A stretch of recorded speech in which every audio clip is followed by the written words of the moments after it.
Zhuangzi, the comedian philosopher, was passing with his disciples, and they came to a forest where hundreds of carpenters were cutting trees because a great palace was being built. So the whole forest had almost been cut, but only one tree was standing, a large serrate oak.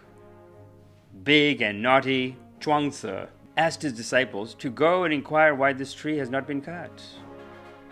The whole forest has been deserted. Why not this one? So the disciples went and asked the carpenters, "Why have you not cut this tree?" The carpenter said, "This tree is absolutely useless. You cannot make anything of it because every branch has so many knots in it. Nothing is straight. You cannot make pillars out of it. You cannot make furniture out of it. You cannot use it as fuel because the smoke will burn the throat. This tree is absolutely useless." They came back, and Zhuangzi laughed, and he said, "Be like this tree. If you want to survive in this world, be like this tree, absolutely useless. Then nobody will harm you. If you are straight, you will be cut. You will become furniture in somebody's house. If you are beautiful, then you will be sold in the market. You will become a commodity. If you want to be a poetry, an ecstasy, then drop all ambition. Be totally useless, just as yourself. Then nobody can harm you, and you will grow big and vast, and thousands of people can find shade under you." Welcome to the service.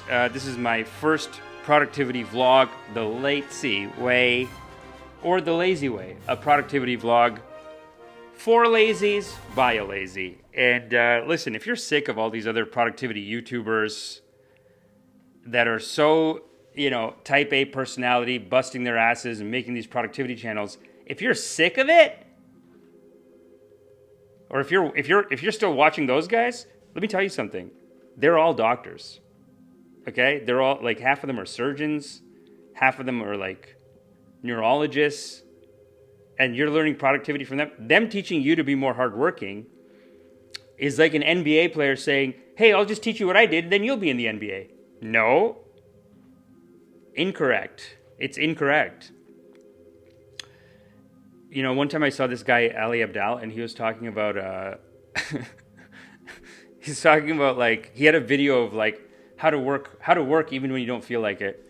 And in the video, he's saying, sometimes I come home from a 12-hour shift as a neurosurgeon, and I just don't feel like working on my YouTube channel. So today I'm going to show you my top 3 tips for working through it, even if your heart's not there. After a 12-hour shift. It's not working for you. You think you're going to do his 3 tips? The heart of the laziness. I don't think he has it. I don't think he knows what it is.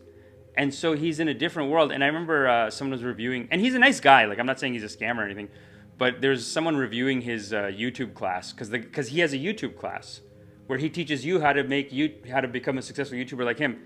And the guy was reviewing the students. He reviews the class. He's like, the class is good. But then he reviews the students, and all the students have these intro videos like, "Hey guys, I'm starting YouTube. I'm gonna have 1 million subs. I can't wait." Like, whatever.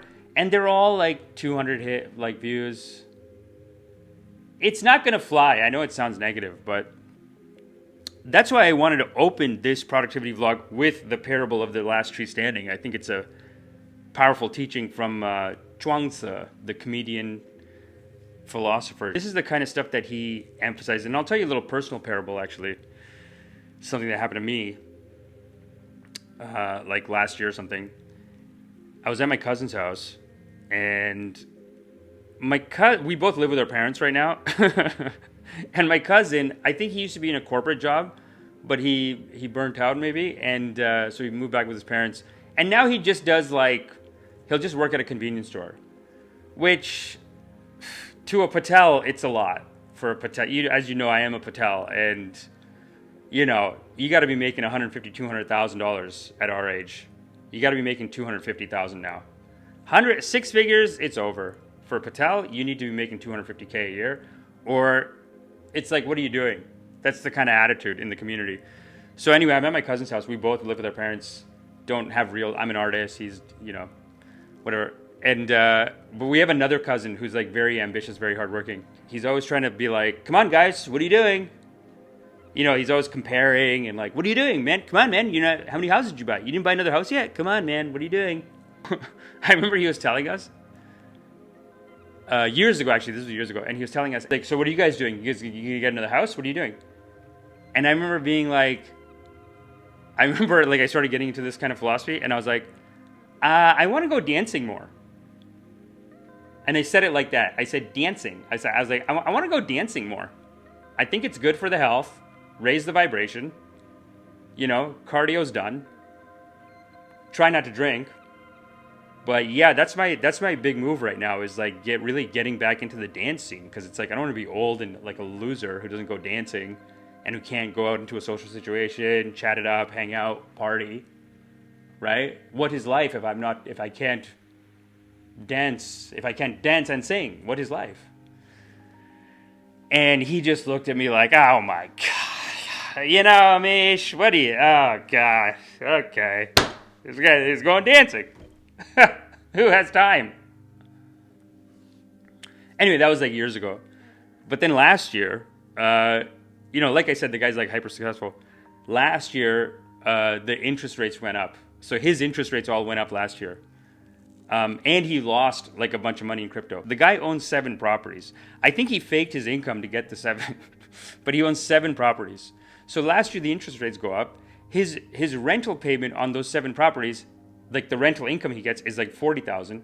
But now because the interest rate went up, his mortgage payments are like $110,000. Suffering, too much suffering. When we saw him last year, he was suffering, too much suffering. To pay $80,000 a year out of pocket? In that moment, me and my other cousin felt so much gratitude because this guy was busting his ass for 10 years. He's out $300,000, paying $80K a year out of his pocket on the real estate. And then we were just at zero. Non-doing, doing nothing doing. See, now the problem with having this kind of an attitude, though, is that it'll just make you lazy by itself. And usually when I tell people stories like the parable that I just told you guys, they kind of look at me worried. You know what I mean? Like when I tell people these kind of stories, they look at me like, what are you doing? You're going to get lazy. And even that parable that I told you about the tree, it even goes further than that. I think he says something like the ideal man is someone who is so like physically deformed, like a hunchback, so physically deformed that no military recruiter would take him. So lazy that nobody would give him a job. So ugly that no one would marry him. Then he is free. And I tell people stuff like that, and they look at me like, you're an idiot. You're wasting your life. But there is a hidden truth that goes deeper than that. I remember years ago I read this book called The 80-20 Principle. And there's a great quote in the book from this top Nazi general, Erich von Manstein. And he's a top Nazi general, so he's tight. And he basically says there are 4 types of people. Let's say people. He says officer, but there are 4 types of people. First, there are the lazy, stupid ones. Leave them alone. They do no harm. Second, there are the hardworking, intelligent ones. They make excellent staff officers, ensuring that every detail is properly considered. Third, there are hardworking, stupid ones. These are a menace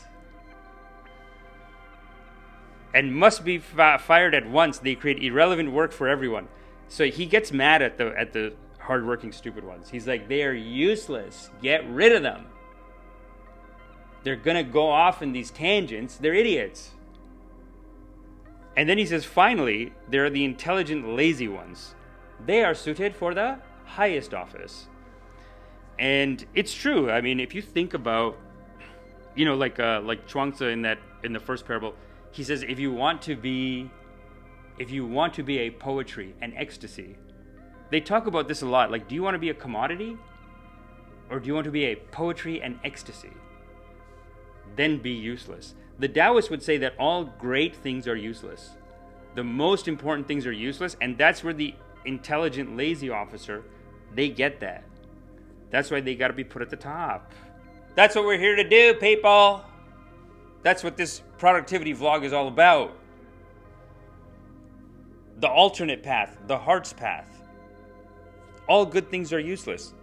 And your mind is saying no. How could good things be? The greatest things are useless. I'll prove it. How much does it cost to sleep? Sleep, sex, falling in love, even hitting it off with a good friend. You know, I've seen it where like a rich person will meet a poor person and they're so enamored. But you can see and you can see on their face, and they've told me this too, that in their mind they're thinking, this person is a poor. Why would I be friends with the poor? But the heart is fluttering. And it can't be denied. Food, sleep, sex, all free. Falling in love, free. Art, obviously. Art and nature are the last, probably, two. You know, I was listening to this great talk by Osho, and he was saying, if you're an artist and you are trying to make money, you are just a fake, a phony, a plastic flower. The prostitute is better than you because she knows what she's doing. You don't know. And what will you make? Even on the business side, you think about a successful restaurant. I know a lot of family who open restaurants. The most successful restaurant owner I know, he loves the food. I know a bunch of people who open restaurants because they're like, okay, I gotta make money. How do we make money? And they just open a restaurant, open a franchise, whatever. The most successful business person I know he loves food. He's fat. It's fatty. And he's suffering for his recipes. He has diabetes. He suffers for it. If you're going to a restaurant, you know, and you bite into the food and you go, oh my God. You get a good feeling from the food. A business-minded person will go in there and they'll say, this guy's just putting mayo on everything. This guy's just putting butter chicken sauce on everything. But it's not that simple. Only a fat man knows. Where do you put the mayo? Where do you put the butter chicken sauce? You can't put it on everything. He's testing it, perfecting it. And this is why the Sufis say that while the mind only sees obstacles, the heart knows a secret path there. This Taoist philosophy is about finding that secret path. And in this first parable, you know, it's not going to be like other productivity vlogs where there's a simple step-by-step, okay, now here's how to follow your heart, 3-step program. That's not going to fly.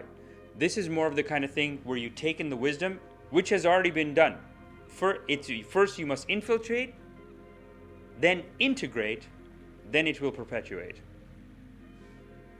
Infiltrate, integrate. So right now we have infiltrated, and as you go on with your day, as you sleep tonight, it will integrate. And tomorrow, maybe you're faking documents to buy your 7th property, and suddenly you will have a revelation. Wait a minute, what am I doing? I don't need 7. I should do something fun. I should do what my heart tells me to do. My heart is not saying to buy 7. So let that sit. And I'll just end with a quick note about how I came up with this vlog. I was actually doing a breathwork meditation, and I had a very deep and profound revelation where Chuang-Tzu came to me. And I said, Master, I've been following your techniques for many years, not really helping much. And he said, perfect. And I said, Master, still I'm so lazy. I think I've become more lazy. And Chuang-Tzu said, perfect. Now you're in a perfect position to start this vlog. And start it you must. And start it you must. And I said, I don't even have all the teachings yet. And what Chuang-Tzu said, this is very wise. He said, your laziness is vast. And Chuang-Tzu said, you know, those other productivity YouTubers, their laziness is so low. How can they bring others out of laziness? But he said, your laziness is so vast, like the ocean. And you can go out into that ocean and find other lazies and build a congregation with them as you learn. Because as you're learning, you will have the nuances and the insights to get it to the next person. You're not going to be up here saying, hey, after a 12-hour shift, I don't feel like working on my YouTube. So make sure you hit the like, hit the subscribe, and I'll be back soon with another Lazy Way productivity vlog. I'll see you in the next one. Okay.